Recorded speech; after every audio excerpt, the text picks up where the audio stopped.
Am I audible? Yes, sir. So as I told you yesterday, I use images, some images you have to download from the internet. Have you downloaded those images? First is Kali VirtualBox image. Second is Metasploitable 2 operating system. And third is VirtualBox of software, the application. Have you downloaded all the three? Yes, sir. If you do, if other students are didn't downloaded those one, kindly download by tomorrow, because when I started the live environment, by the help of those images, we are going to create the virtual machines. Okay, so kindly download each one of you. So today we are going to start.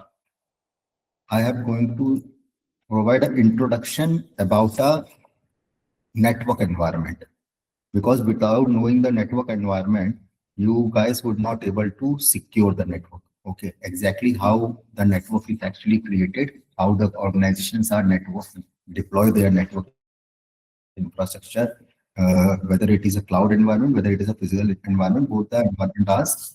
If we talk about the basic concept, those are similarly same. Okay, near about same.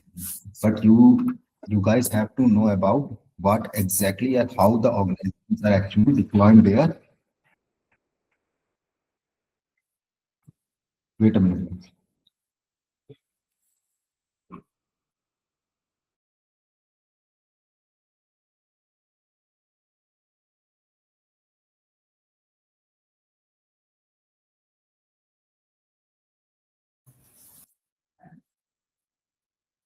Okay, so you should have a knowledge of networking, what how exactly the network is actually working in an organization, how they are exactly deploying their physical infrastructure over there. Okay, so I'm presenting my screen.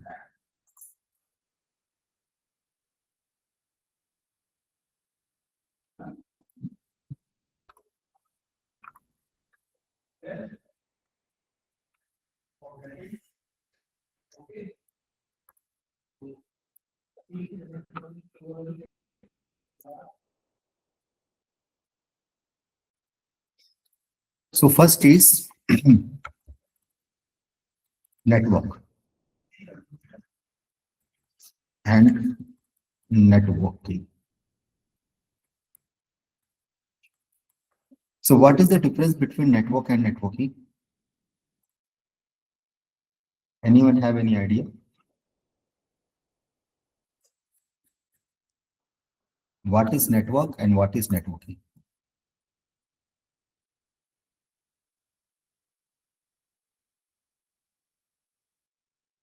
Anyone? Um, Listen, network is a group of computers with sole purpose of sharing resources of information over a network. In a network, then a networking is the process wherein you see how packages travel over the network.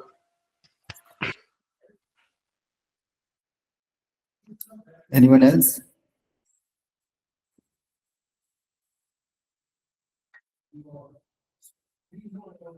Anyone else?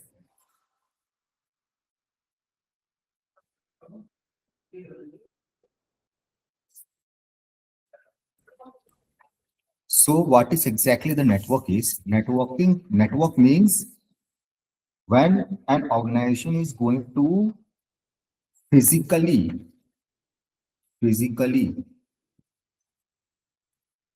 connect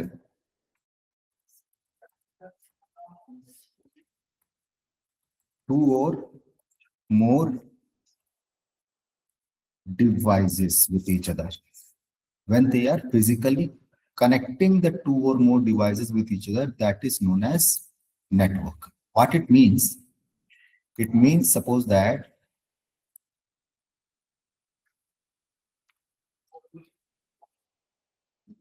these are the machines. Machines means computer. Okay, so computer, I am using a word machine. So these are the machines, and this is a networking device called switch.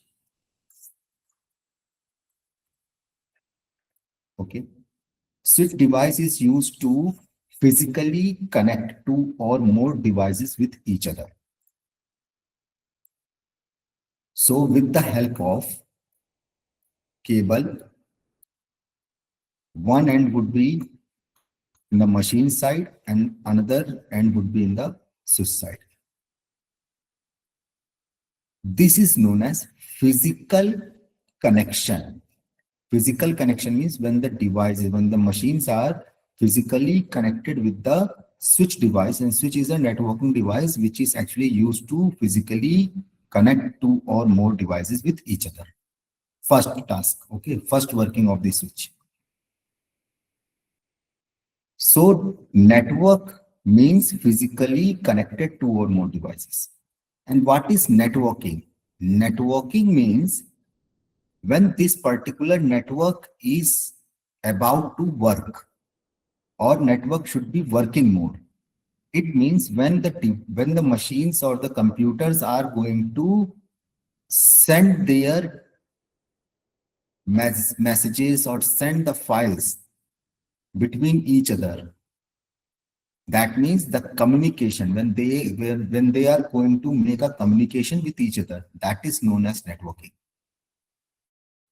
When they are sending the data with each other, when they are able to send the messages to each other, when they are able to share the files or folders with each other, that means that when the communication would be established and they can able to share the data with each other, that is known as networking.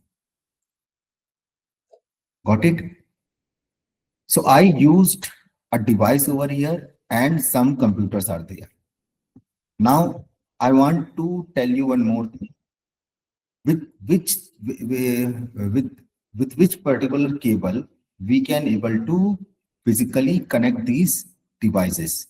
Okay, by with the help of cat 6 cable or cat 5 cable.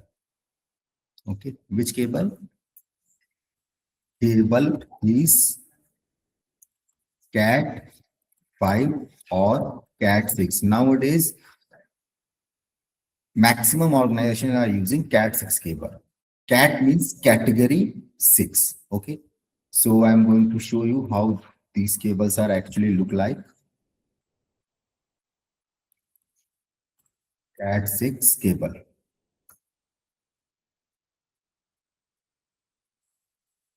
See, like this.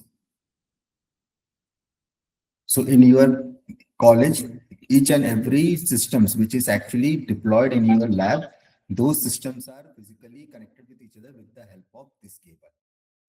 You know that this is the cable, this is the cable, and this is known as connector. The name of the connector is RJ45. The name of the connector is RJ45 connector.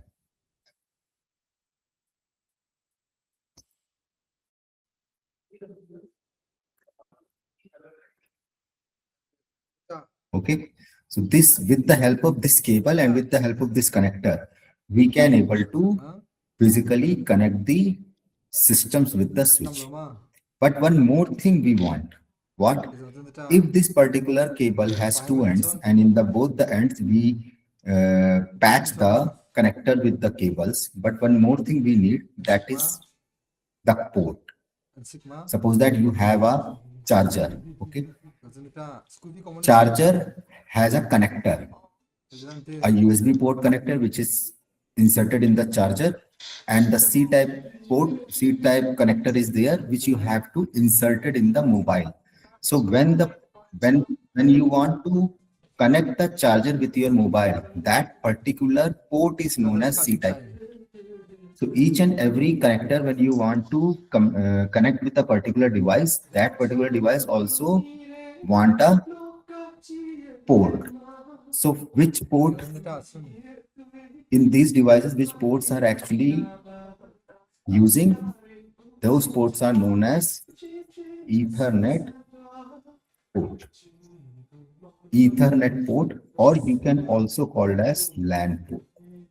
But the main name is Ethernet port. Now, how the Ethernet port is look like? Ethernet port. So this is the Ethernet port. So you already know, already see these ports in your machines, in your system, in your graphic era university.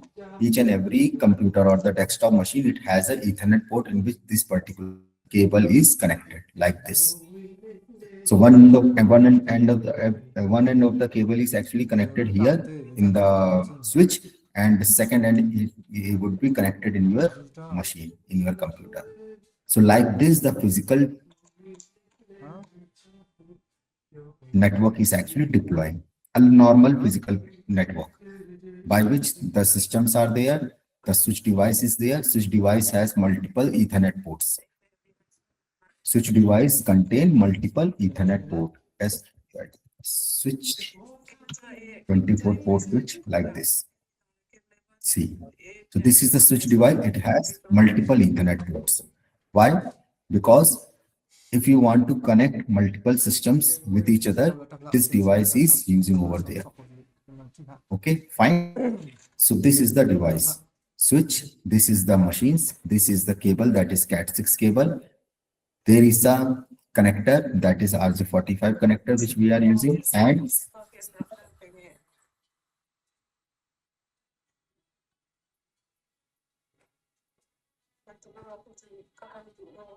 and there is a port called Ethernet port in which we are connecting our connectors to them. Okay, fine. So this is a normal physical infrastructure, a normal network which we are deploying in a home or in a particular normal simple network which is used by the organization. Okay, a small organization, a startup is using these these kinds of network. Okay, but if we talk about an actual network which have been deployed by the organization, how they are actually deploying their network. So suppose that these are the machines. Okay.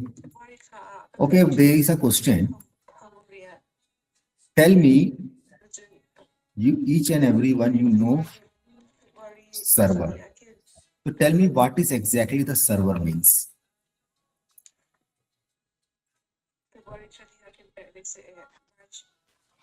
Server provides services. So there are different type of server. There are DHCP server. There are network. Let me see. There are different type of server. Database server, web server. So it just provide services over the network. Okay, fine. Anyone else?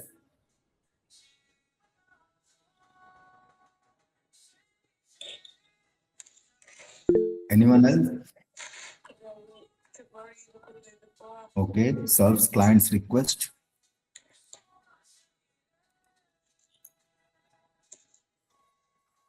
Servers. Servers means a particular machine who provides the services to the client. Okay. If we talk about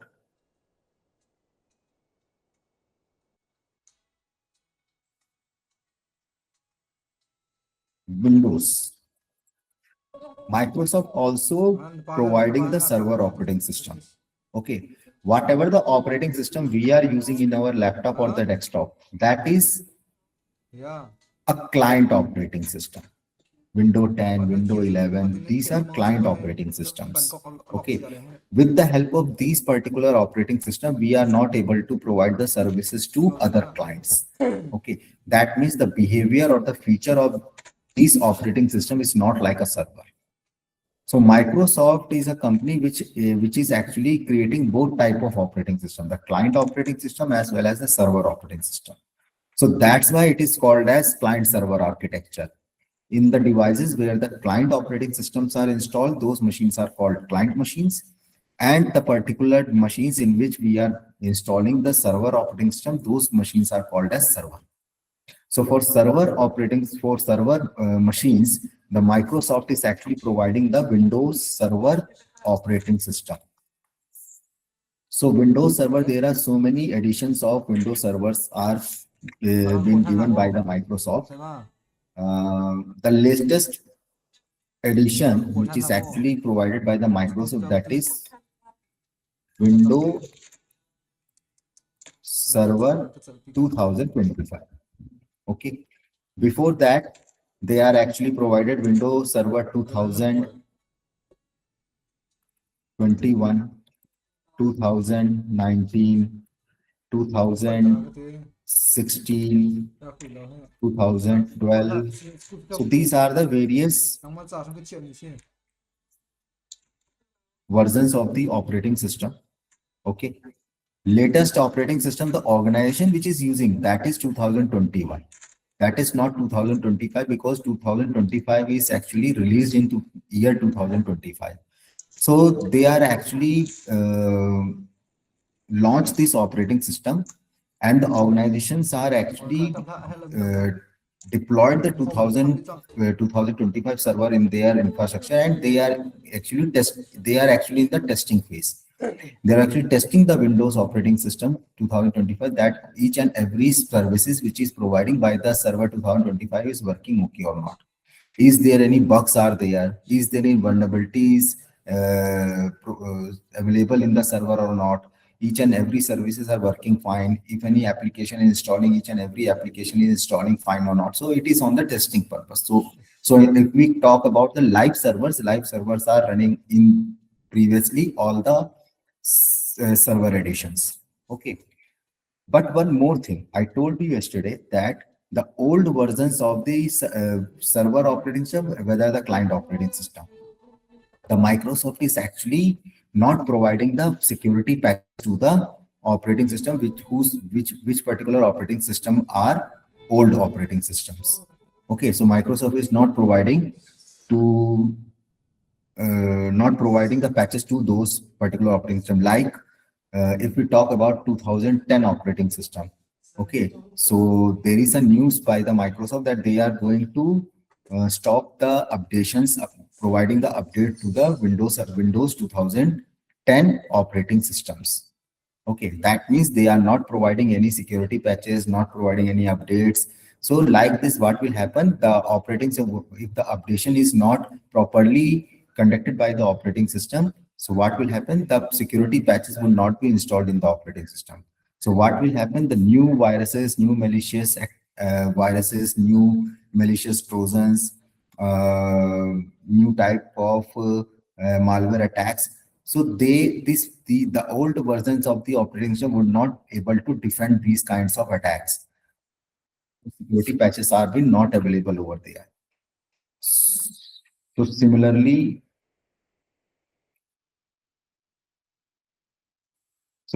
in the server operating system also. So if we talk about 2012 and 2008 operating system, the Microsoft is not providing any updates to these particular operating system, but organizations are using it.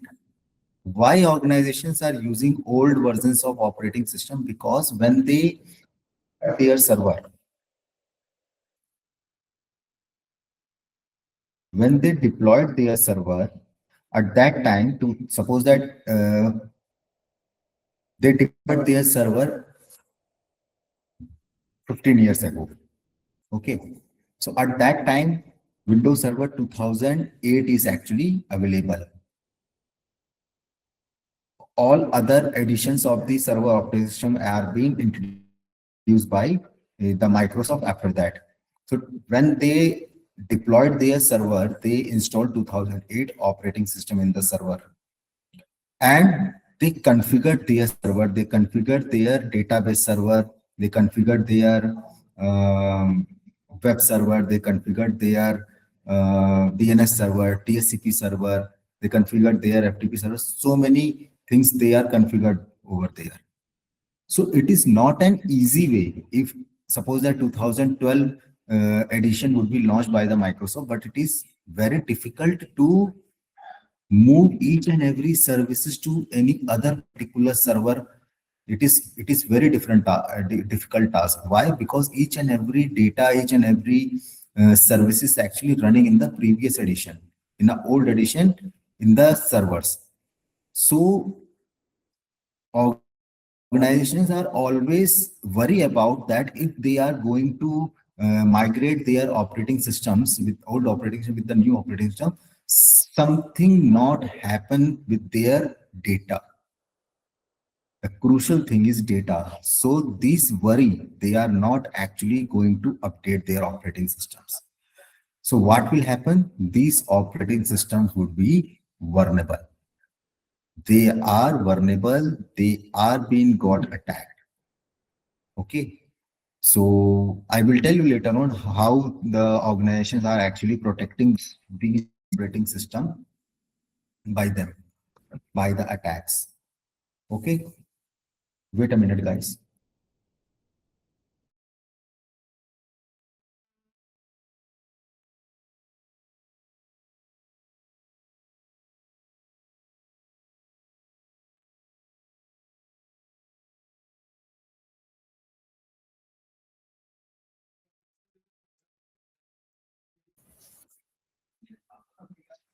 Okay, so I will tell you later on in the in the classes that how the organizations are actually protecting the old versions of servers in their infrastructure. Okay, so right now I'm talking about the server. What is exactly the server is? Okay, so server means the particular machine which is providing the services, like the web server. Okay, web server means suppose that I'm opening up a website gu.ac.in. Okay, open this website. So how this particular website is actually showing in my browser. So the actual scenario is gu.ac.in ping. Okay, ping is actually disabled. Okay. Okay, one more thing. ns lookup, ns lookup and gu.ac.in.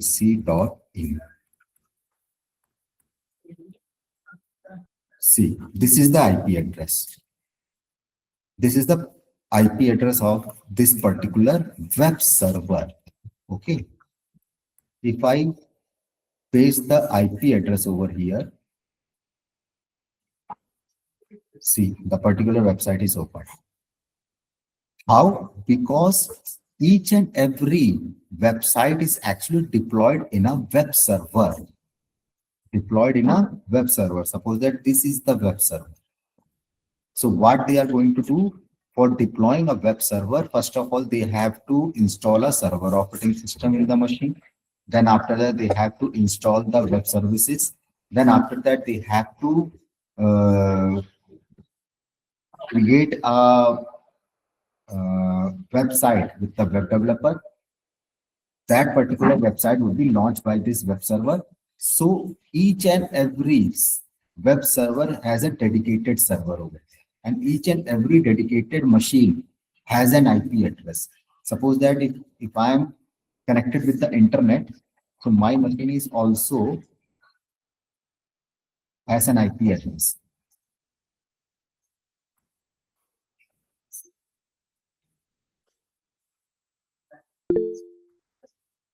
IP con. See, this is my IP address. So this is my device. My device is running connected with the internet with the help of this IP address. Each and every device which we have to connect with the network or the internet, the device should be has an IP address. So these particular web servers is actually providing the services over the WAN. So each and every server has been connected with the internet, then only we can able to connect it. So the particular server which is responsible to provide these web pages, the particular server is called as web server. Got it? So organizations are actually deploying this web server. Like similarly, like Graphicira is also deployed their web server. Okay, whether it is in over the cloud or whether it is in a physical infrastructure. So each and every organization is going to deploy their web server. Or what is exactly the web server? The server which is actually installed in any server operating system. Fine. So as I told you, I'm going to tell you about what is how exactly the organization is deploying their infrastructure in the organization. So suppose that these are the machines. Okay, this is a server and these all are the client. That means this particular machine has installed a server operating system and all other machines are installed the client operating system, whether it is Windows 10 operating system or whether it is Windows 11 operating system. Okay. Sir, I have a question. Yeah. So what is a authoritative server in DNS resolver scenario? Okay. What is DNS? Tell me what is Uh, exactly DNS do? Sir, DNS resolves the IP address to domain name. Okay, fine. So suppose that this is a gu.ac.in. Okay. I open this website. So this is a domain name. You told me that the functionality of the DNS is to resolve the domain name into IP address. Okay. This particular server is resides over the Graphicira's infrastructure, whether it is a cloud infrastructure or whether it is a physical infrastructure. Suppose that I'm taking an example that it is deployed over a physical infrastructure in Dehradun. So Graphicira server is deployed over here in Dehradun, and someone who is outside from the Dehradun, whether outside from the country or outside from the Dehradun means some other state or some other cities, whatever example you have to take it. So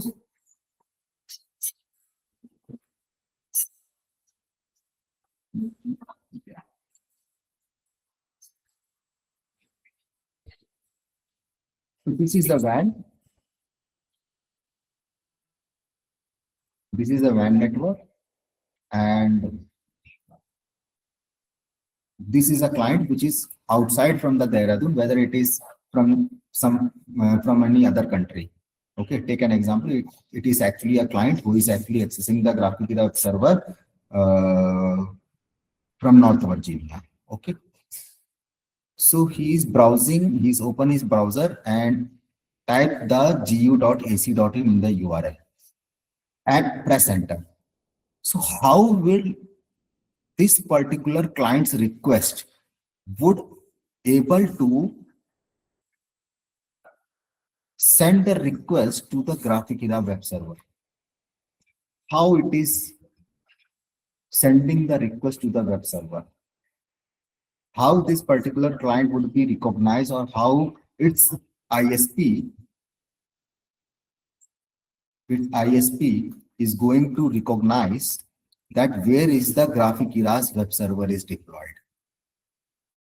That particular aspect is actually done by the authoritative DNS server. So what is authoritative DNS server? Whenever the client trying to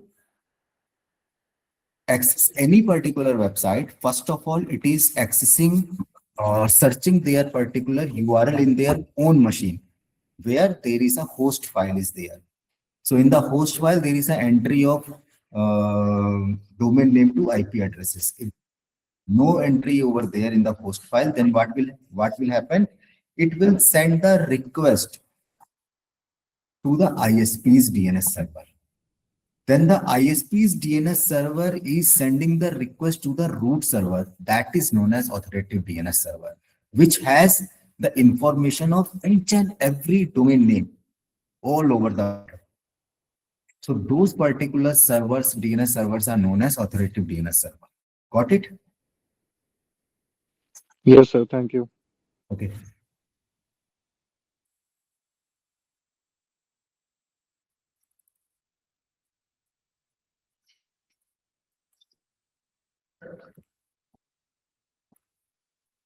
So this is the server, these are the clients. Okay. Now the organization is going to physically connect their devices with the switch. Okay. Physically connect with the device, that is switch. Okay, fine. Now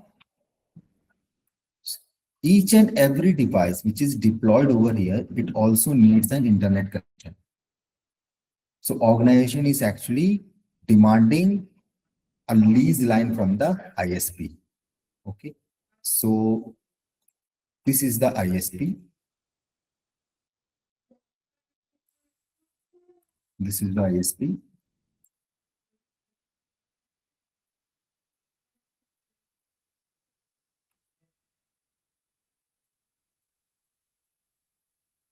And the organization demanding the lease line connection to the ISP. So what internet service provider is actually going to do?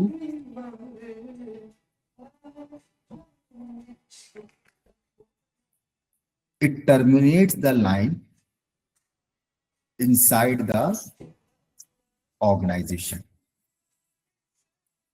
It terminates the line inside the organization and deployed one device over there.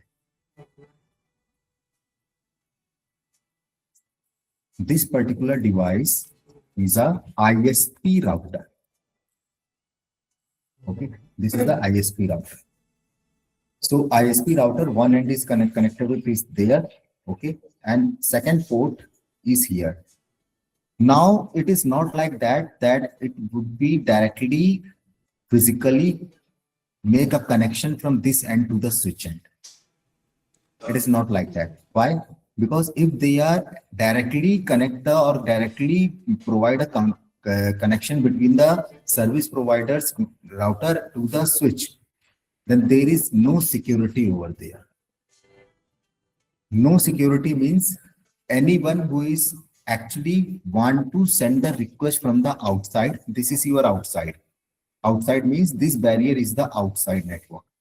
This barrier is the outside network where the ISP's router is deployed.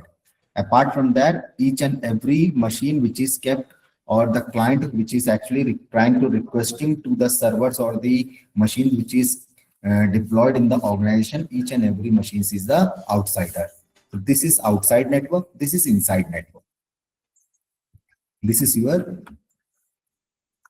inside network. And this is your outside network. So none of any security is implemented over here. So if organizations are going to deploy their network, they are not directly connect the ISP router with the switch. How they are going to connect it? If there is any router over there, so first of all, they are going to place the router.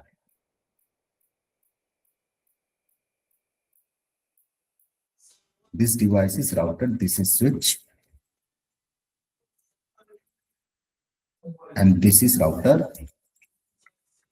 And I am only defining one switch or one router. There is a possibility, there is a high possibility is there that there are multiple switches are there and multiple routers are being there in the infrastructure. If you guys look in your lab, there is a rack is deployed over there. In that particular rack, there is a switch is actually deployed. The particular device which has multiple lights are blinking over there. So that is a switch device. So there are multiple switch devices are there. Why multiple switch devices are there? Because a single switch device, it has maximum 24 ports are there. Okay. So you are only able to connect 24 machines in a single switch. So suppose if you have 50 machines, then you need 2 switches. If you have 100 machines, then you need multiple switches. So it is depend upon the network infrastructure that how many machines are being there in the organization. So there is a possibility, high possibility is there, multiple switches are there. So multiple switches are, how the multiple switches are connected? Each and every switches are actually connected with the another switch. Suppose there are four switches are there. So first switch is connect with this, second from this, third from this. These switches are also connected the machines. These switches are also connected the machines. These switches are also connected the machines. Okay. And this particular router is actually connected with the switch also. With the single switch, this is the main switch. With this particular main switch, all the other switches are connected. So no need to connect router with each and every switch. If one device is physically connect with the main switch, then each and every switch is able to communicate with each and every switches. Okay. Now, the main thing, that is a firewall. Do you know about what is exactly the firewall device is? I'm talking about firewall device. So router is actually physically connected with the firewall device, and this ISP router is also connected with the firewall device. So what is firewall device or what is firewall? Anyone know? Yes, sir. A firewall filter packages coming within your leaving the network. Packets? Certain, What? yes, packages and other outbound rules or inbound rules. Outbound rules and inbound rules. Okay. Anything else?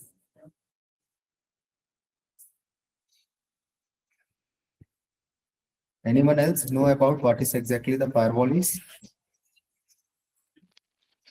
So firewall is a device where we put policies according to our traffic, according to our requirement, like what kind of traffic we want to block and what kind of traffic.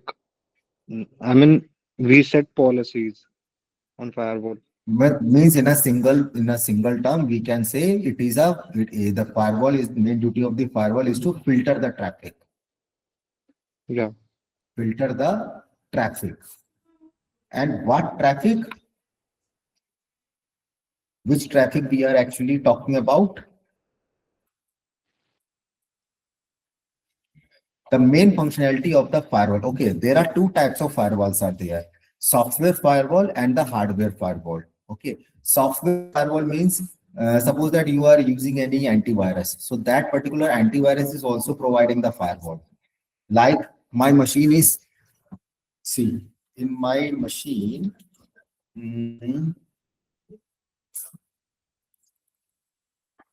network.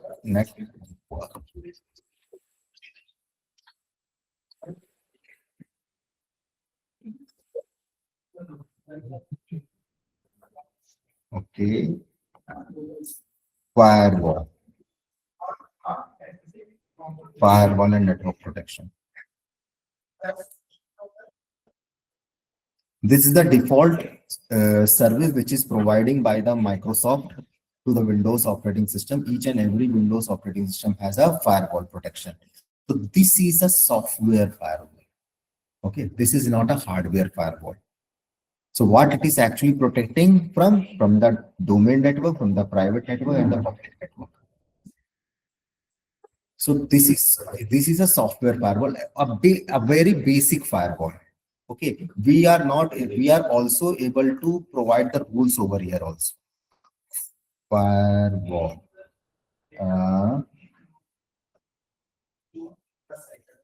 Allow firewalls.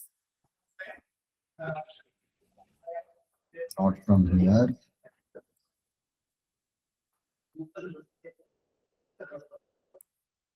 Firewall, we will define the firewall. This is, yeah. From here, you can also able to define the inbound rule and outbound rule. But this is a software firewall. Okay, it is only defending the particular traffic to this particular operating system, not for a whole network. Got it? It is not able to provide the security to the whole network. It is only providing the security to this own operating system.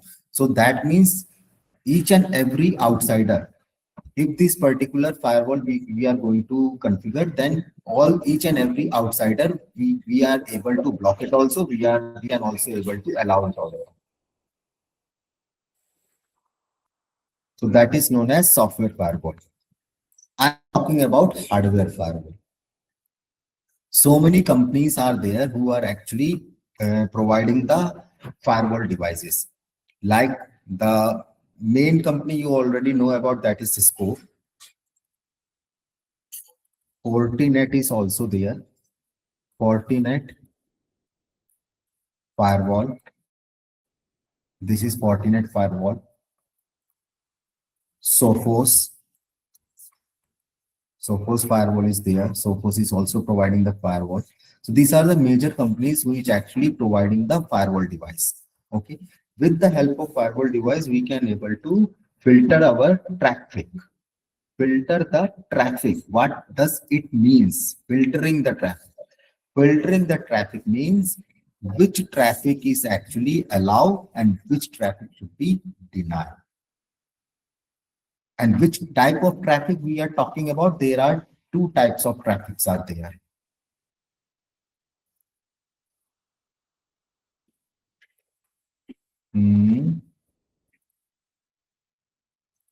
Inbound traffic and outbound traffic. Okay. So what is inbound traffic? Inbound traffic means whenever the outside, this is your outside network. What the client who is actually outside from the infrastructure. Outside from the infrastructure means this is your inside network. This is means your organization. Suppose that your organization is deployed in a single room. That is also there, its inside network. If it is deployed, suppose that your graphic era. So graphic era university is spread over acres of the land. But to that particular whole network is a single network. That is an inside network. So outside from the graphic era, if someone try to access any particular server of the graphic era, that person is an outsider. That particular device is an outside device. Okay. So this is your outside and this is your inside network. This is your inside and this is your outside. I am defining you. This is your outside. Each and every device, suppose that I am sitting over here, you are sitting in your own home, someone is sitting in any other country. Each and every person who is outside from the graphic era, that is an outsider. Got it? So there are two types of traffic are there, inbound traffic and outbound traffic. What is inbound traffic? This is your outside network. And this is your inside network. Suppose that this is your server and I am talking about this is a, suppose that this is a database server or this is a web server, whatever server you want to initialize it. There is a client who is residing over here. And this particular client want to access this server. And this particular client have some IP address. This particular server also has an IP address. This client want to access this server. This is an outside network. This is inside network. It sends the request over the WAN. It comes to this ISP. Then it will send the traffic to this ISP router, and this ISP router send the traffic to the firewall and trying to enter to the inside network. That means inbound traffic means when outside network trying to get inside to the inside network. That is known as inbound traffic. When outside network trying to access the inside network, that is known as inbound traffic. What is outbound traffic? When inside a network, suppose that this is a server or suppose that this is a client, and there is a another branch of same company is there, or suppose that there is a network administrator or the security analyst is actually outside from, suppose that that particular employee have some work and he is outside from the organization and he want to access this server, or this particular server want to access his laptop or some any other particular device. So this criteria, when inside network wants to communicate from the outside, suppose that these clients want to access the website, suppose that they want to access Google, simple. So what is that? This particular client trying to send the traffic outside from this particular organization, because Google server is not inside the graphic era. It is outside from the graphic era university. So each and every device which is outside from the organization, that is outside network. So there are so many examples or the criterias are there in which the inside networks client or the machines or the particular employee want to access the machine which is kept over the outside network. So that traffic is known as outbound traffic. Okay. When inside network wants to get outside, that is outside outbound traffic. When outside network wants to get inside to the organization, that is inbound traffic. According to the firewall, I am talking about the firewall, how the firewall is actually initializing the traffic. So whenever the inside network wants to go outside, that is outbound traffic. When any outside traffic try to get inside to the network, that is inbound traffic according to the firewall. Got it?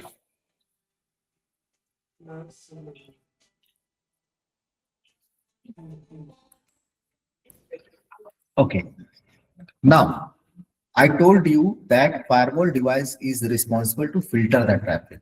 Filter means inbound and outbound.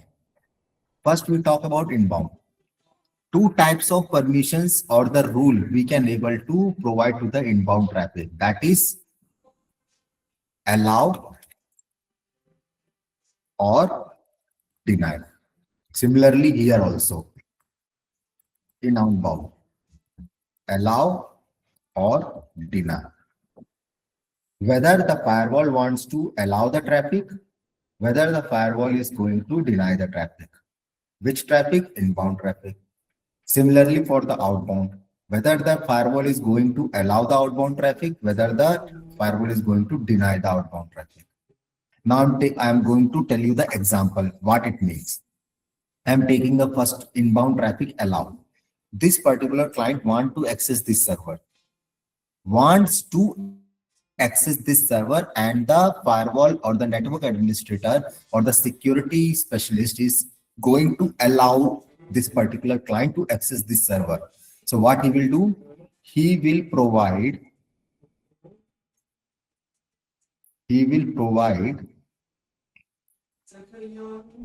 a inbound rule over here for the allow. Inbound rule for allow for this particular client. Where? In the firewall.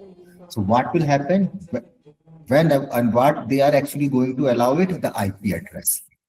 Allow the IP address of this particular machine. Then only this particular machine is able to get inside to the organization network. One more thing I want to say, whenever you are purchasing or buying a new firewall device, by default, there is a implicit deny rule is actually deployed or configured in the firewall. Implicit deny means each and everything is in a deny mode. If you are not allowing anything, that means none of any traffic would be passed through the firewall to any particular machine. Suppose that you purchase a firewall deployed here and you want to communicate, this machine wants to communicate with this machine, it would not be communicating. Why? Because there is a implicit denial.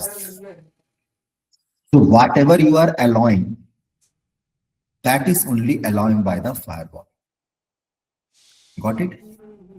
So inbound rule for the allow for an IP address. It would, this particular rule is actually configured in this firewall device. Then what will happen? This particular client machine when send the request, that request is received by this firewall or sent it to this firewall.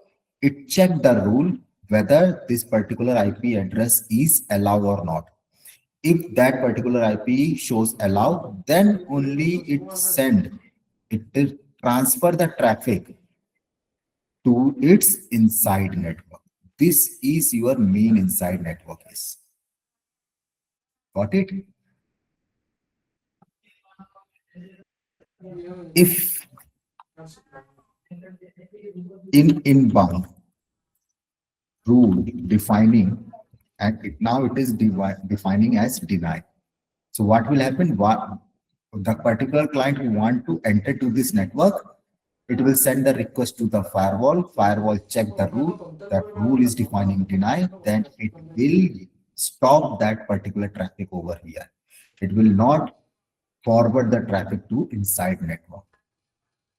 So these types of rules are actually defining in the firewall. Similarly for the outbound. For outbound,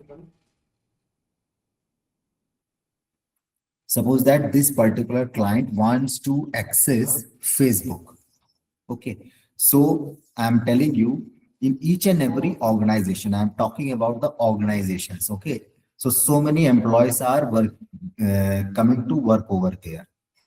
So the instructions which is passed through the cyber expert or the security specialist in the organization, that none of any employee would able to access the social media accounts, plus none of any OTT platform, no YouTube, no Netflix, none of any social media account would be able to access by the employee. So that those types of rules we are going to deploy in the firewall, where in the outbound rule.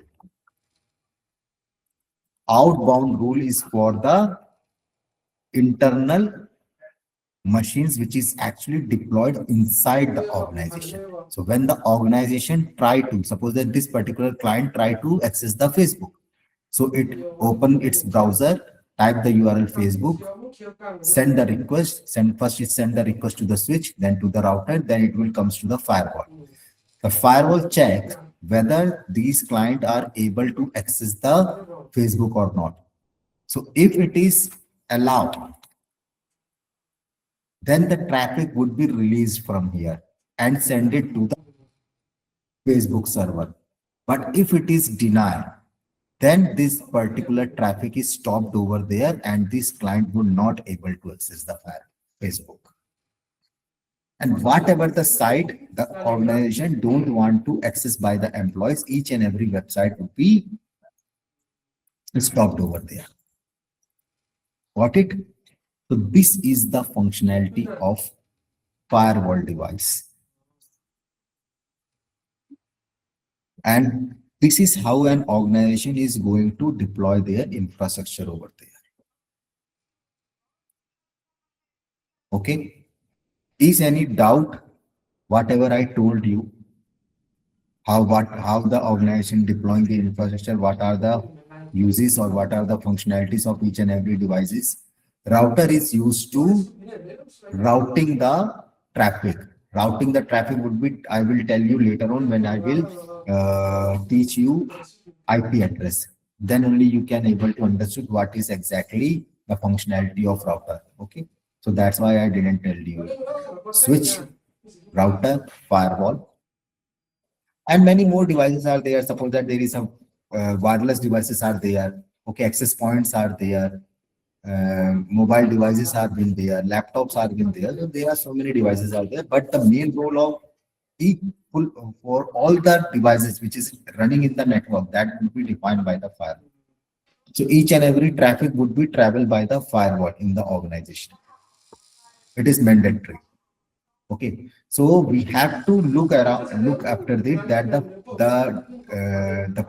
the particular place where the firewall is actually deployed is a is in the right location or not. Right location means if this firewall I placed behind the router, so that is the wrong placement of the firewall. If this router is placed over here and firewall is behind the router, then that particular placement is also wrong. So we have to see whether the firewall devices are being placed in the right location or not. The configuration of the firewall is not our duty. It is the duty of the network administrator. We are only going to tell them that these particular configuration you have to do over there. The criteria are set by us and they have to configure by the network administrator. Okay. So any doubt regarding this particular diagram which I show you over here? If anyone have any doubt, tell me. Otherwise, Sir, yeah. sir, are these firewall devices hackable? Your voice is breaking. Tanuj, sir firewall devices को hack किया जा सकता है क्या? बिल्कुल hack कर सकते हैं. क्या नहीं हैक हो सकता? Each and everything we can able to hack it.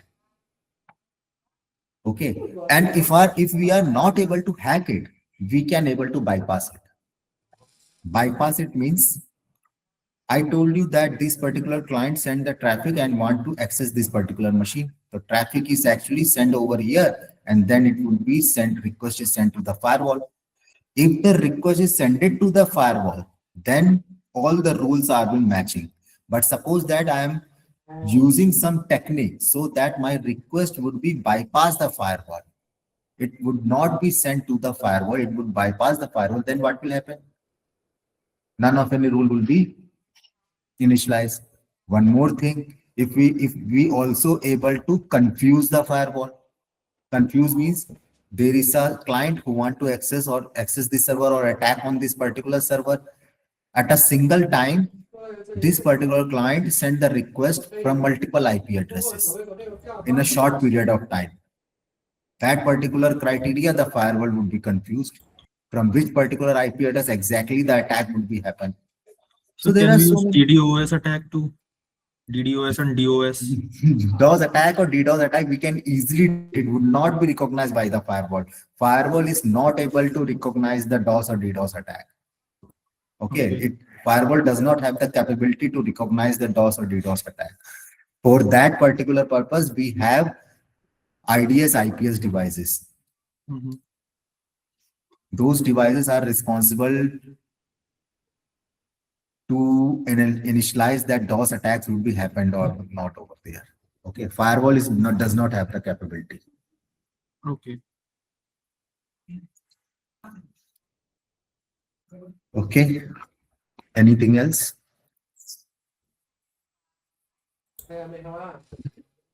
Sir firewall में बेसिकली हम ब्रूट फोर्सिंग करके भी तो कर सकते हैं ना अटैक उस पे, और may be multiple attacks from different. If doing the brute force attack, okay, there is a chance that firewall would be initialized. There is a chance because multiple traffics or simultaneously multiple traffics are being sent by the client on a single frame. So, or one more thing, a single particular traffic is trying to hit on the server multiple times. A single IP address sending the traffic to a particular server multiple times. So the firewall would be activated and it will recognize that something is not going well. Okay, so there is a chance. There is a chance that so that the firewall is detect the brute force attack, because we are forcefully trying to attack on the particular server or the device to find out the IP, to find out the password or to break the password and get inside to the server. Okay. But there is a possibility, but not 100% firewall would be secure the particular device from the brute force attack. So, what about MIM? MIM means Man in middle. Man in the middle attack. Yep. Man in the middle attack. In the man in the middle attack, it is actually a different criteria. Okay, that is not about firewall or anything, because it is actually bypassing each and every device which would be kept in between the server and the client. Actually the attacker is actually in between the devices, both the devices, client machine device and the server machine device. So it is actually bluffing the server also, and the client also, the router also, and the firewall also. So no any chance that any of the particular device would be recognized if the man in the middle attack is going on. So there are so many security systems are being deployed over there for each and every these kinds of activities will be recognized by those particular devices. Not only firewall is going to providing the security to the network. Okay, that is not going to happen in the organization. They are actually spending millions of amount to their security systems. Okay, So what is the difference between next gen firewall and a normal firewall?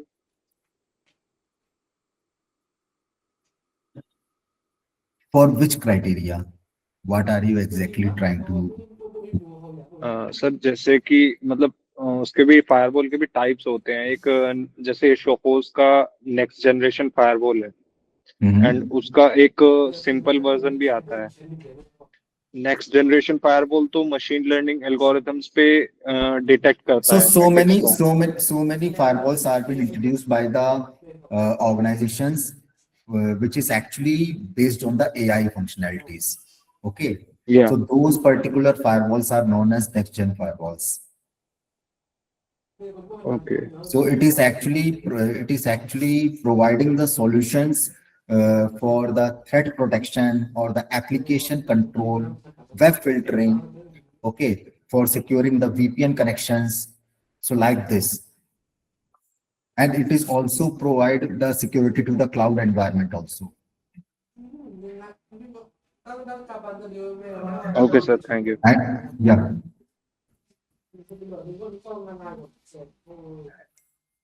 any questions?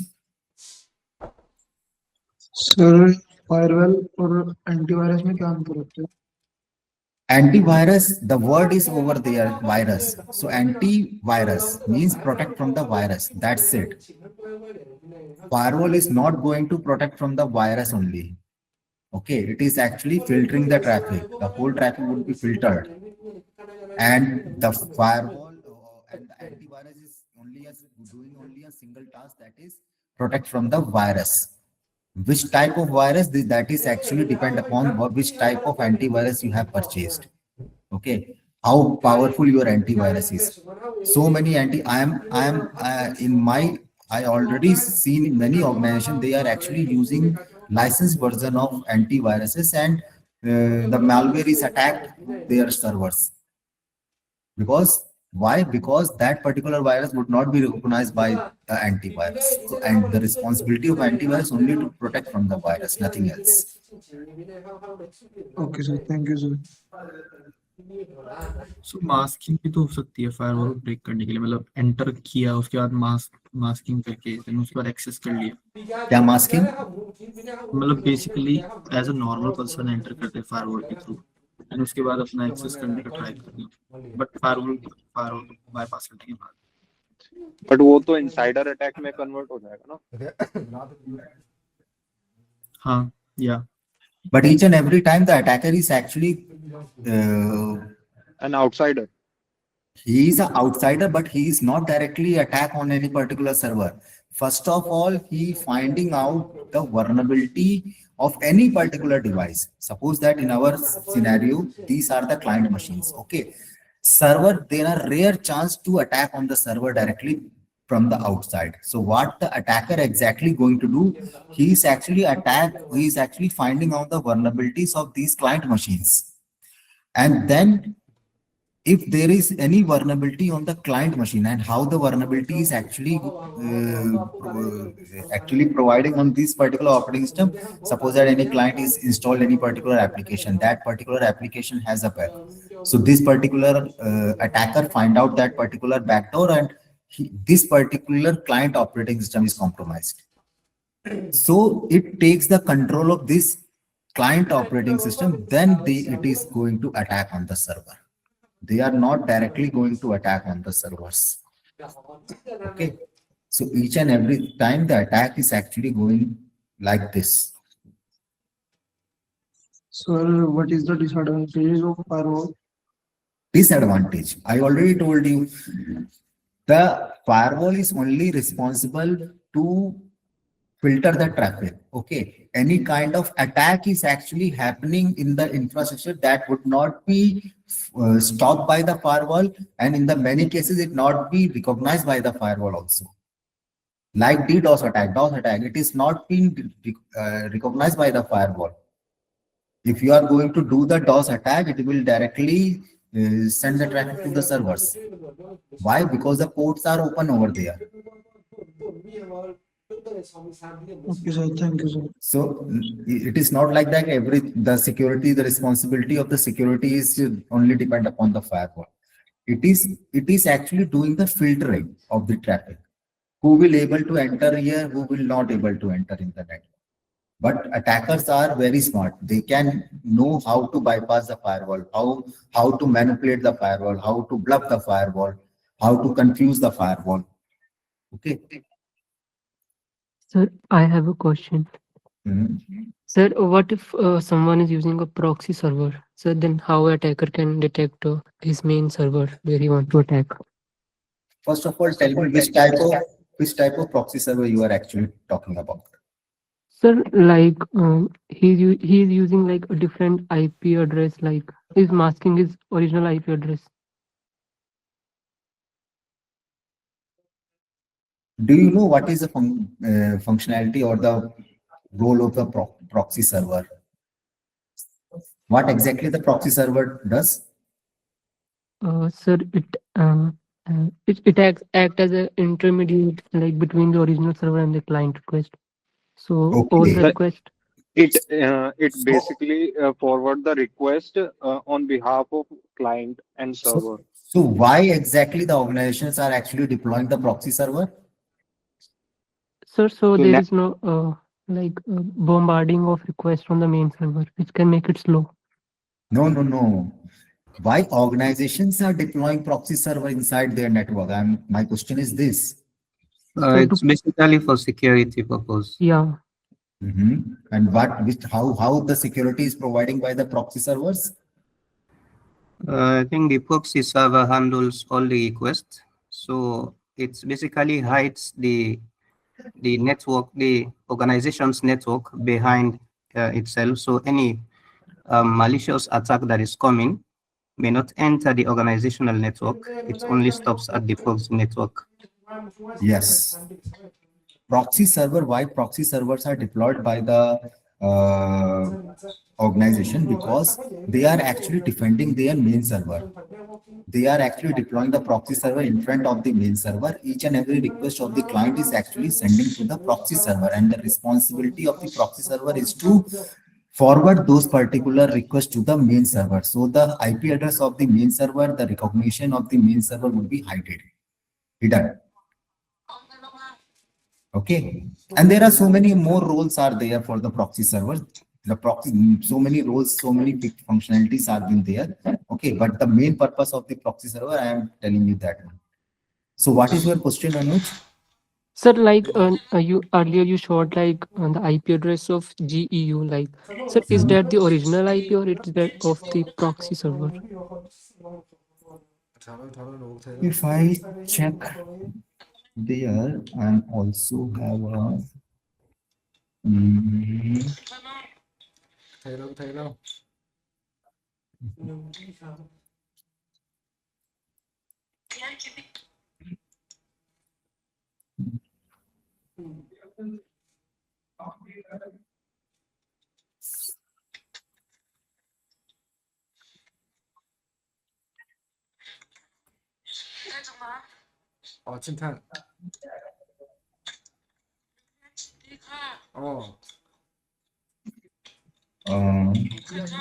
gu.ac.in.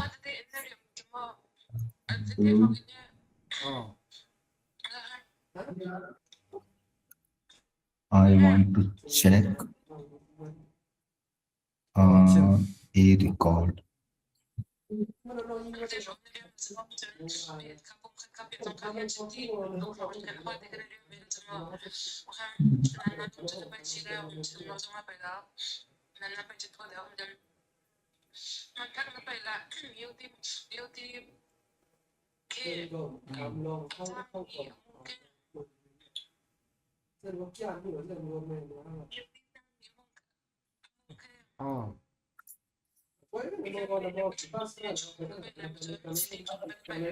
not found. That means they are not using IP version 6.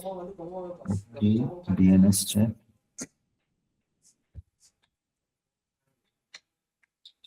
Now see, there are multiple IP addresses are there. Okay, so that means that particular IP address which is actually showing over there, that is not an actual IP address. Got it? So Yes. that is not an actual IP address.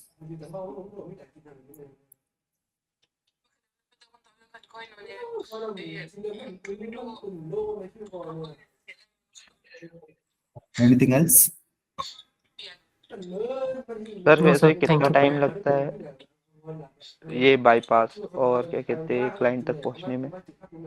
It is not about the timing. It is about what exactly the tool is actually using by the attacker. What kind of tricks is actually using. Sometime it only takes 1 minute to 2 minutes to bypass the firewall, and sometime it takes hours. So it is whole depend upon the particular tool and the technique which is actually using by an attacker. Okay. Okay sir. Hmm. Sir हम VPN से कर सकते हैं bypass firewall को? You tried it. Sir मैंने try तो नहीं किया है, but just asking. There is a firewall deployed in your graphic era. Okay, the Sophos firewall is actually using by the graphic era. Right, install an VPN over there in your laptop or in your desktop. Then try to bypass the firewall. See if the particular firewall is able to bypass the firewall. Actually, I tried the SQL injections on Graphic Era website, but it won't work. Yeah, because the graphic era is actually deployed their web server in the cloud infrastructure. They are actually using the AWS cloud infrastructure. See, showing Yeah. Amazon. So actually Amazon is providing the security. AWS is providing the security to the web server. So that's why it is a very high security. So it is not very easy to do the attack on the web servers. First thing. And second thing, the SQL injection would be done by if there is a loophole over there. If the particular web developer written a malicious code over there, then only we can able to do it. Okay, so there are so many stuffs are there. So I tried over there. I installed a VPN over there. I tried to bypass the firewall of the graphic era, but I wouldn't bypass it. Okay. So with the help of VPN, we cannot able to bypass the graphic era firewall. That means there is maximum possibilities there that we cannot able to bypass the firewall with the help of VPN. But there are so many conditions are there. So many universities I checked it that I am able to when I install the VPN and I am able to bypass the particular firewall. That is also happened. So it is whole depend upon how powerful firewall is actually deployed in the organization.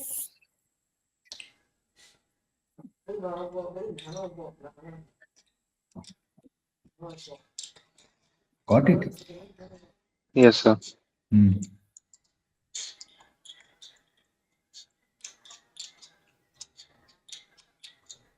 Anything else? Okay. So I'm going to define introduction about an IP address because that is also a major part. I told you before that whenever the machines, if you are physically connected with the device, that is known as network. So when we connect all these devices with the switch, why the particular machine is not communicating with each other? I physically connected each and every device, then they have to communicate with each other, but they are not going to communicate with each other. Why? Because To communicating all these devices with each other, there is a combination of protocol is running over there. You know about the protocol? What is exactly the protocol means? Protocol? Yes, there are a set of rules which can be used to access a network. Okay, set of rule which is used to provide the communication between the devices. Okay, so there are so many protocols are there. Okay, I am writing here some protocols names: HTTP, HTTPS, FTP, uh, SSH, SMTP, DNS, TCP, and many more. There are so many protocols out there. So what sir I'm going telnet and SSH telnet में क्या? is telnet or telnet and SSH. Yes sir. Actually, telnet nowadays no one is using the telnet. Why? Because telnet is actually exactly not providing any security. Security means suppose that this is the source machine, this is the destination machine. Okay, these machines Okay. try to access this particular machine with the help of telnet. Okay, so what will happen if we successfully access the particular machine, or he gain the remote access by the telnet, and if this particular machine sending any particular messages, sending any particular data, or by this machine it is actually receiving any particular stuff, it is actually traveling in a clear text form. It is not encrypted. Telnet does not provide SSL and TLS over there. Okay. And SSH provides the SSL and TLS. So it provides a secure shell. The full form is secure shell, SSH, secure shell. That means it is actually providing the security. How? By defining the SSL and TLS. So whenever we connect with the SSH, what will happen? It is actually sending and receiving the data in the encrypted form. So if an attacker is attack on the particular network, or when the traffic is actually flowing on, if telnet is using, what will happen? It will show each and everything in the clear text form to the attacker. And if in the SSH condition, there is an encrypted form of data would be traveling. And sir, what kind of encryption algorithm SSH uses? Different types of algorithm are there. It's only depend upon the version of the SSL and the TLS. So Okay. versions are being updated, then the algorithm would be changes, and the bit of the encryption is also changes. Okay, sir. Okay. So what I am going to do, I am not going to elaborate each and every protocol right now. Whenever we talk about any protocol, I will describe that particular protocol at that time. Okay. So there are so many protocols are been there. We also discuss each and every protocol. Whatever the protocol is written over here, I discuss each and every protocol whenever I taught you. Okay. So there is a communication protocol is there, TCP/IP. See here.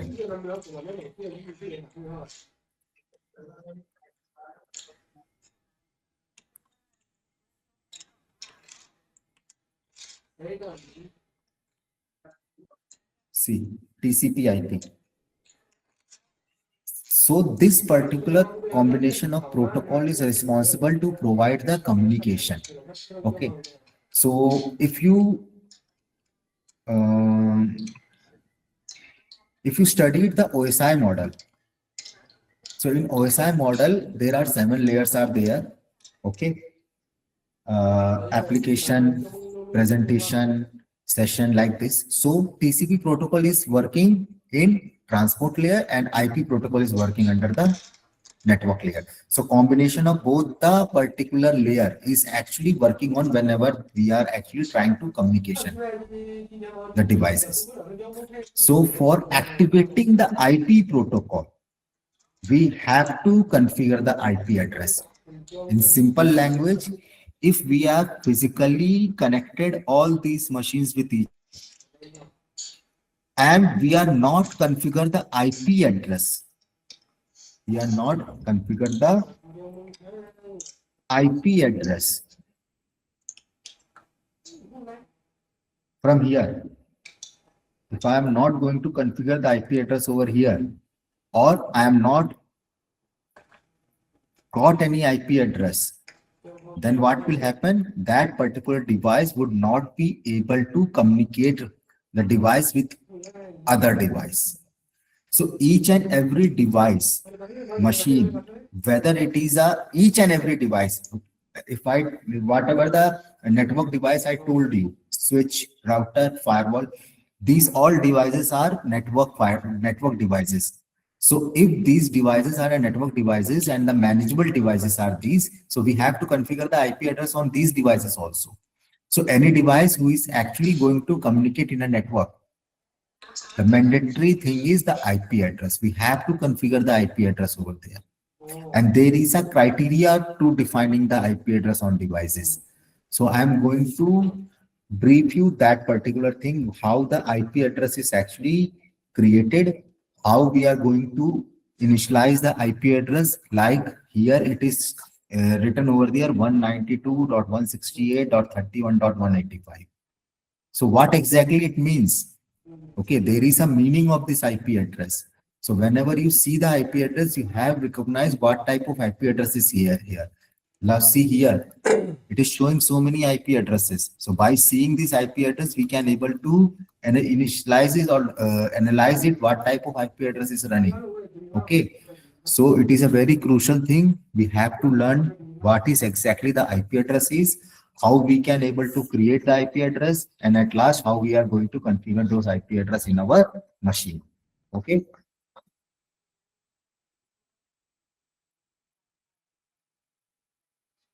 Yes, sir.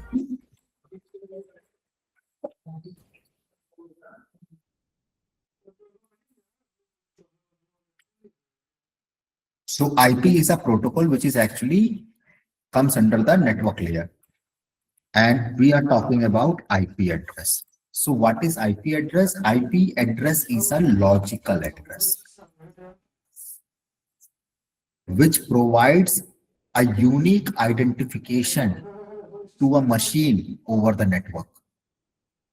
Whatever the devices have been deployed in the organization, each and every device has a unique IP address. Unique means a IP address which is configured in a device. That particular IP address we cannot able to configure in any other device. In a particular network, I am talking about a particular network. Okay. So we cannot able to use the same IP address on the multiple devices. So that means it is a unique address, and logical address means we can able to change these addresses. There is a physical address is also there. You heard about the physical address. Yes, sir. The MAC address The of the MAC system. address. Okay.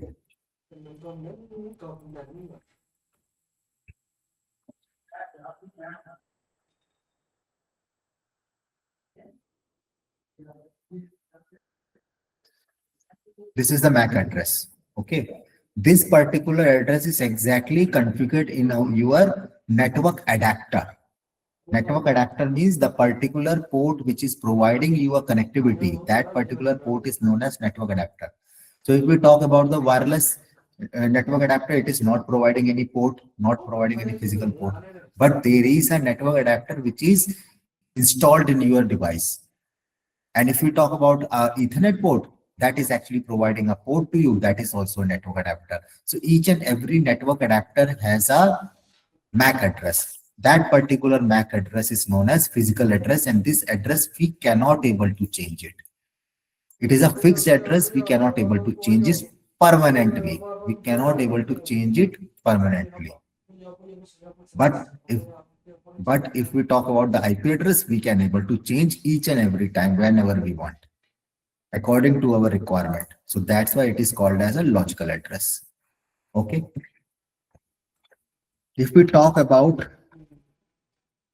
the classes, class A, class B, class C, class D, class E. Okay. These are the types of classes. Okay. So there are 5 types of classes are there, which is defined by the INA. INA is the body who actually created the IP address, Internet Assigned Number Authority. Okay. So when they created the IP address, they actually divide into 5 classes. First class is class A. The range of each and every class, there is a range defined by the INA. So the range is 1 to 126. Class B 128 to 191. Class C 192 to 223. Class D 224 to 230.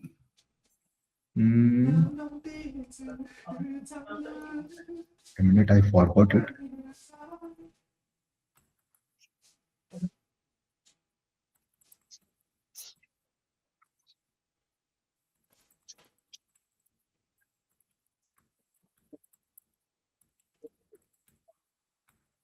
Two 239. Okay. 230, 239 and 239 to 255. These are the range of the addresses which is defined in the classes. Okay. So I am going to start with the class A address. Okay.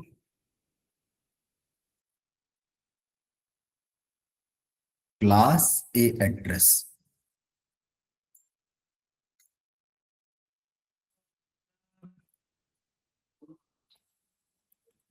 For class A, 1 to 120.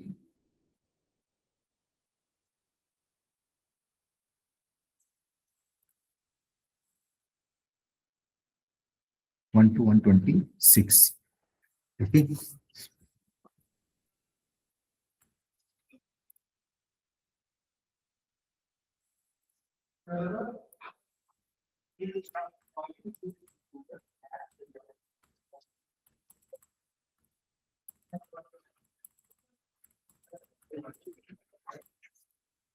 What I have done, actually, the IP address is actually divided into 4 groups.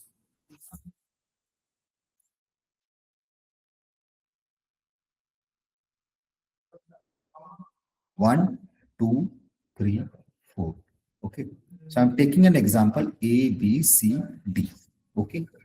These particular groups are known as octet.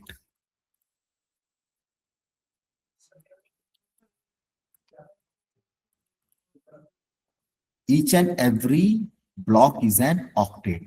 So how many octets are there? 1, 2, 3, 4. 4 octets are there. And each and every octet is of 8 bit.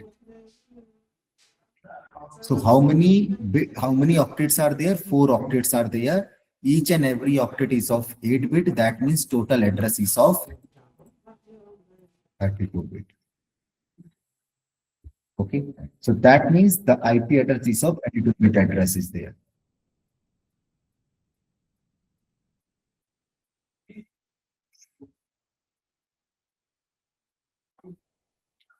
Okay.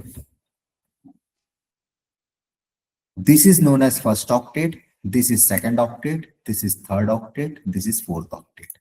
Okay. Now, if we want to create an IP address, so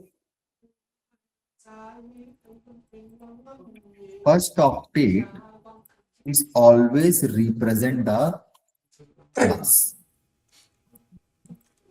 Is always represent the class. That means for class A, the range is 1 to 126. So whatever the value you are exactly providing here, that belongs to that class.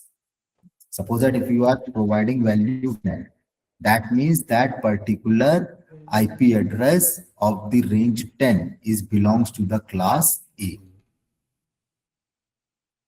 Okay. So the first octet is always represent the class. If we talk about class A network, it contains one network part and three host part. What it means? 1, 2, 3, 4. Total 4 octets are there. First octet is actually the part of network. And rest all the 3 octets are the part of the host. Whatever the particular, which particular octet is actually belongs to the network part, that particular octet, all the bits are being on. So I told you how many bits are there in a single octet? 8 bits are on. So by default, 8 bit is on in the first octet. I am talking about class A. In class A, by default, one network part is defined by the INA and 3 host part is defined by the INA. Whatever the network part is belongs to the octet, that particular octet by default, each and every bit would be on. And rest all the bits would be off. So how many bits are off? There are 24 bits are off. And how many bits are on? 8 bits are on. So by owning these particular, turn on these particular bits in a network, we can able to create our IP addresses because 24 bits are off right now. I am able to create one by one bit. If we are going to on it, we can able to create the IP addresses. Okay, so that's why they provided in class A 3 octets are being provided for the host part. Host part means all the bits are off. Network part means all the bits are on.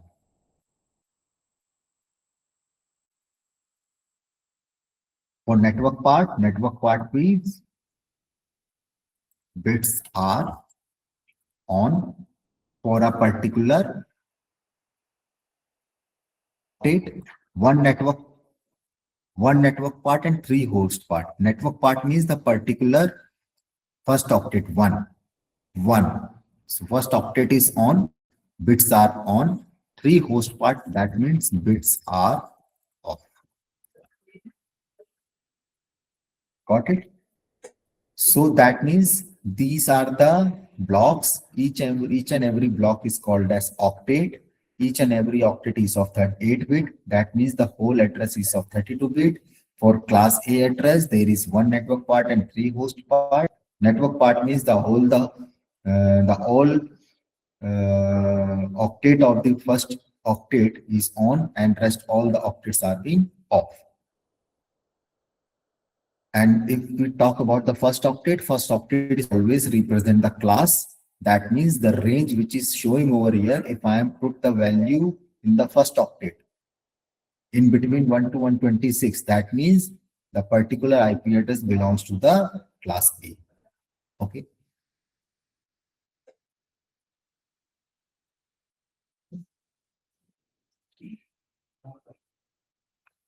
So I am going to create my first IP address of class A. Okay. First IP address.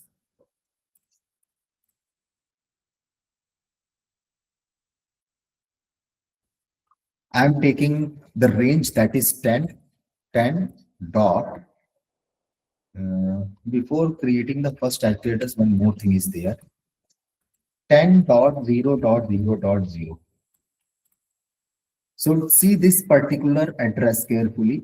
In first octet, there is a bit on. Why? Because all the bits are on over there. So I place the value 1. So we cannot able to, if there should be a valid IP address, we are not able to place a zero value in the first octet. It is start with from the 1 till 255. Okay, it starts with 1. So right now I place the value 10. And rest all the host part is off. Like that means this is an address which represent that all the host is off. If each and every bit of the host part is off, each and every octet is off, that particular address is known as network ID. That particular address is known as network ID. It is not an IP address. Got it? Now, our first IP address is this. Starts with 1. Each and every IP address is actually starts with 1 and going on the sequence way. 1, 2, 3, 4, 5, 6 like this. So this is my first IP address. Then second IP address is 10.0.0.3. Then 10.0.0.3. Now my question is, till where the particular fourth octet would be ends up?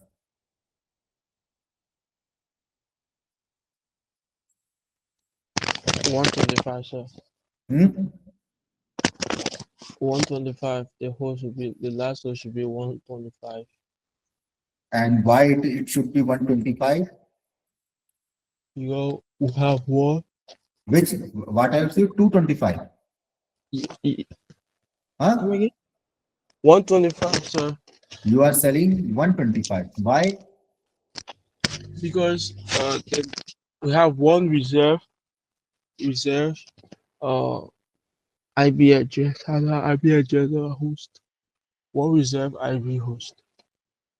You are telling Which this particular IP address with the range, the whatever the range is actually showing over the, there.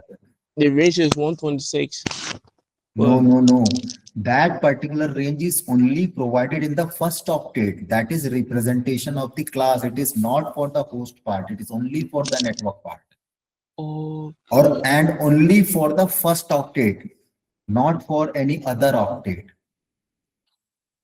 okay. 255. 255. Why 255? 2 raised to the power 8. 2 raised to the power 8. Okay. 2 raised to the power 8. So why 8? Sir, because the last octet have 8 bits. Sir क्योंकि last octet में 8 bit रहेंगे ना. Each and every octet has a 8 bit. Not for the last octet. Each and every octet has a 8 bits. Okay. So if the particular octet has a 8 bit, so you are going to power of the 8 by 2. Like this, na? Yes, sir. Actually, we are not representing like this. We are actually representing like the way is different. How many octets are on in a particular octet? Total number of bits are 8. If you are going to convert this binary to the decimal, then we will got the decimal value. So you know how to convert the binary into decimal. Yes, sir. How? The binary. Sir 2 की 2 raise to the power 0 1 2 3 इनको add करते रहेंगे. 2 raised to the power 0, 2 raised to the power 1. That means for this, we are going from the left hand side, not from the right hand side. Okay.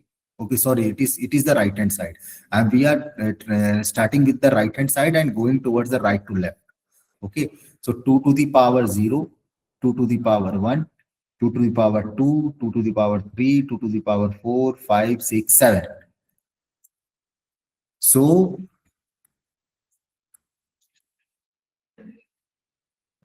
So that means 2 to the power 7 to 2 to the power 0. Okay. So if we talk about 2 to the power 0 is 0, 2 to the power 1 is 2, 2 to the power 2 is 4, then 8, then 16,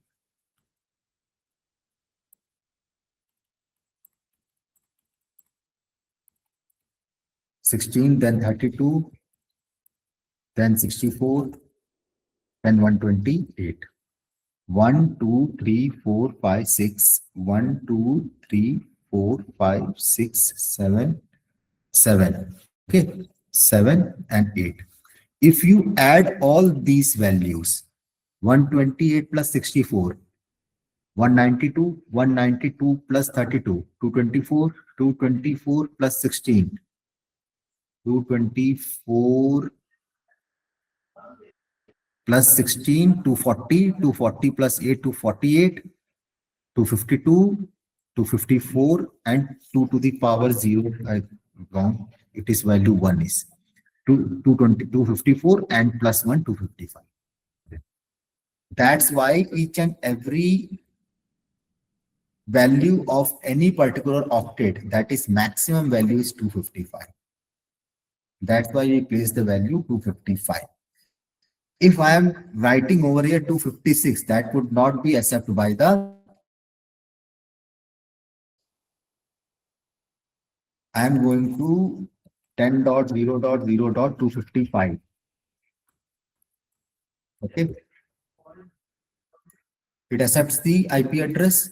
And if I am going to place the value 256, see, 256 is not a valid entry.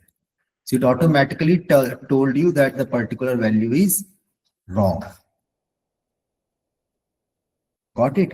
Why? Because the highest value in an octet, that is 255, because there are only 8 bits are there. If you convert this 8 bit into binary decimal, the value is 255. Got it? Now Yes. what will happen? This particular octet is full. I am not able to increase the value in this octet. Now what will happen? 10.0.1.0. Now the IP address will be shifted to the third octet. And I am going to on the single bit over here. Then 10.0.1.1, 10.0.1.2, like this. 10.0.1.255 ends up with 255. Then what will happen? It will on the value on this bit. Why the particular bits are being on? Because there are 3 octets whose bits are off. So we have to on each and every bit one by one. So now one bit is on. Now we will, when it is 255 comes to 255, 10.0.2.0. Then like this, it will move 2.1, 2.2, 2.3. It comes to 2.255. Then it comes to 3.0, then 4.0, then 5.0. So like this, there is a condition 10.0.255.0. Okay, 10.0.255.1. And when it moves, then it will ends up with 10.0.255.255. Got it? That means last 2 octet is full. Now what will happen? 10.1.0.0. Then 10.1. See carefully. 0.1. Not 1.0. Why? Because IP address is always move from left to right to left. Here also. See 1.0, 1.1, 1.2. Move forward 1 to 25. Then it moved to this particular octet and 2.0. So when it fill all those 2 octets, then also it will increase the value from the 4th octet only. Okay. Then 10.1.0.2, like this. Then it will ends up with 0.255. Then what will happen? 10.1.1.0, 10.1.1.1, 10.1.1.2. Then it will increase it. So there is a condition comes when 10 dot, wait a minute. There is a condition 10 dot 255 dot 255 dot 253, 10 dot 255 dot 255 dot 254, 10 dot 255 dot 255 dot 255. Now what will happen? Tell me anyone? Whole IPs are full. All IPs are full. Okay. So if I move the value, increase the value in the first octet, then It will be 10.0.0.0. no, 10 network is full now. This octet is automatically, by default, this octet is full. And by increasing the host, these all octets are also being full. Then what we are going to do? We are increase the value in the first octet, then the value should be 11. But what will happen if I change the value in the first octet? Always remember, if we are going to change the first octet value, then it should be a different network. That means this is a different network ID. The identification of the network is different. This is 10 range IP address, this is 11 range IP address. So what will happen if you are configuring two machines of different ranges? Suppose that this machine you are configured with 10.0.0.1, and if you are configured this machine also 0.0.0.2, and this machine you configured 11.0.0.3. So what will happen? The machines which have, I am talking about in LAN network. Okay, always remember whatever I am telling you, that is dependent upon the LAN network. So in a LAN network means in graphic era, suppose that whole university is running in a single network. So these two machines, the same range of IP address is there in the first octet. These machines would be able to communicate with each other.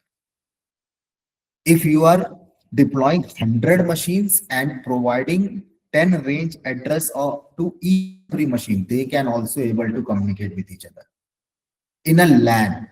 But if you are going to change the first octet value in any machine, it will not able to communicate with any machine in a network. Why? Because the identification of the network is different. Now comes to the part of router. I told you the working of the router is doing the routing. Routing means to communicate to different network. So if you want to communicate these two different network, you have to place a router over there in a network. The responsibility of the router is to communicate these two different range IP addresses. Got it? So in our scenario, our last IP address is this one, 10.255.255.254. This is my last, wait a minute.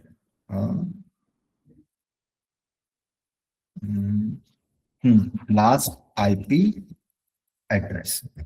Okay, this is my last IP address. And this one, see carefully. This is an IP address whose whole octet, each and every octet is full. This octet is by default full, and this host part I already filled. Any particular address whose each and every octet is full, that particular address is known as broadcast address. Got it? So this is your network ID. This is your first IP address, this is your last IP address, and this is your class address. So whenever any particular address, if you see in the first octet, the range between 1 to 126, that means that particular network is of the class A network. Okay, that particular network is belongs to the class A network. When I see here, okay, that is not also the part of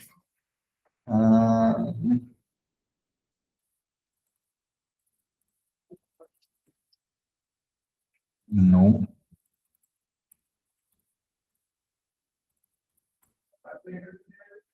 No. Mhm.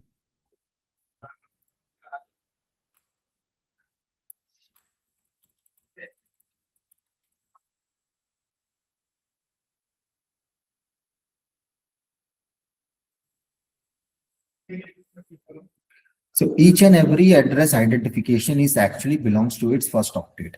Whenever you see the first octet, you can able to recognize the address which by which exactly which class the particular address is belongs to. Like here, see, I run the command ipconfig. The first octet is 192. Okay, and 192 is exactly belongs to which class? See here. Which class? Class C. That means my device is running on the class C network. Check in your machine, run the command prompt, open your command prompt and run the command ipconfig. Run the command. Open your command prompt and run this command ipconfig and check what is the IP address is shown over. And with the help of first octet, you can able to analyze it, which class of IP address is running in your machine. Each and every student, run this command in your command prompt. Open your command prompt and run this command. This command is used to check the IP address. What is the IP address is actually configured in your operating system. So with the help of this command, we can able to check it.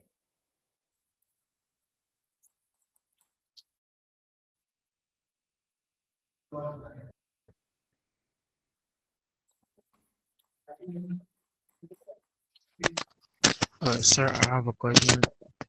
Yeah. Sir, if I have Speak loudly. Speak loudly.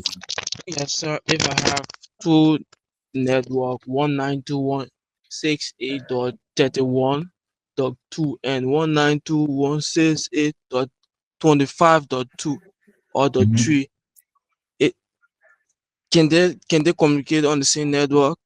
Is it possible? Is it? Yeah, you have to place a router. That's it. If I am placing a router in my network, I am able to communicate these two networks. So, but sir, I'm not changing the class C or class, let me say the So first update. I'm not choosing the first update, only the second or the third update I'm choosing. what? I'm not choosing the first update, only the second and third update I'm choosing. Actually, what is your question is, in class A, there is only one network part. But in class C, I didn't taught you right now. So when I taught you the class C, you will able to understand why we are not able to change it in the first three octets. Okay. So let's come to the class C. I will tell you. Okay. Okay, sir. Hmm.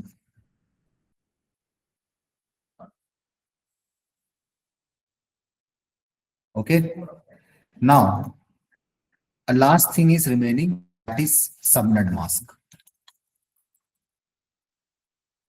Whenever you are configuring your IP address in your machine, it always asks a subnet mask. See. So we have to configure the IP address as well as the subnet mask also. So what is exactly the subnet mask is?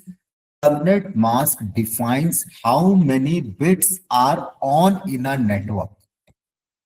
So how many bits are on in a network in class A? 8. How many bits are on in a network in class A? 8 bit. 8 bit. And if we convert this bit into decimal, what is the value?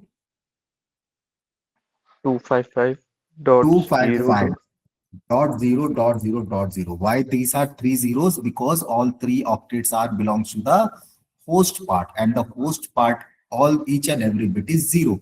So I denoted all each and every bit is zero, and the first octet each and every bit is on. That's why the particular in first octet the subnet mask, the particular value is 255. It's not an IP address. It is a subnet mask. And why we have to provide the subnet mask to the machine? Because by the subnet mask only, the operating system is actually recognize the IP address for which class the particular IP address is actually belongs to. You already know that the particular computer is not recognize or read in the text form or the numerical form. It is actually understand the bit and bytes. So that's why the bits are actually calculated by this particular value.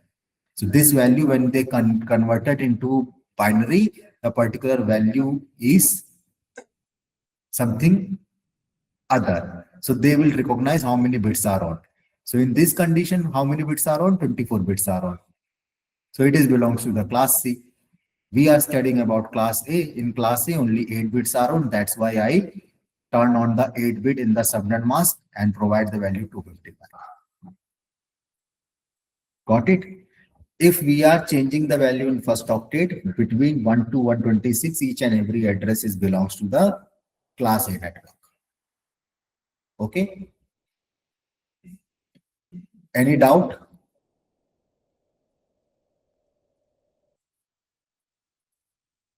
Is any doubt? Whatever I told you, IP address, the IP. Yeah. Anything you want to ask? Yes, sir. So that means if we are changing the subnumber for 255 two times, that means we are on class B network. That is a different thing. I will tell you, you are not move forward, buddy. Stick on the topic. I am telling about that class A. Okay. So carefully listen about class A. When I tomorrow tell you about the class B and class C, then only you will understand it. Okay. Not assume today Okay. anything. Okay. Okay.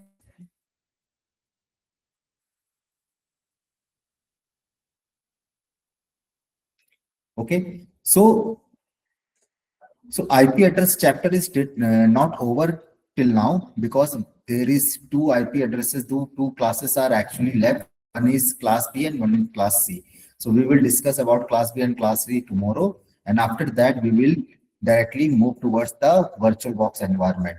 Okay. So kindly download the particular images which I have told you yesterday. Kindly download those particular images of the operating system, because when I show you how to create your infrastructure, you will able to understood it. Okay. So kindly download the images as well as the VirtualBox application. Fine. So today I am ending up my sessions till here. Then we will move forward by class B and class C tomorrow. Okay. Goodbye, Okay, everyone. sir. Thank you. Okay, sir. Thank you, sir.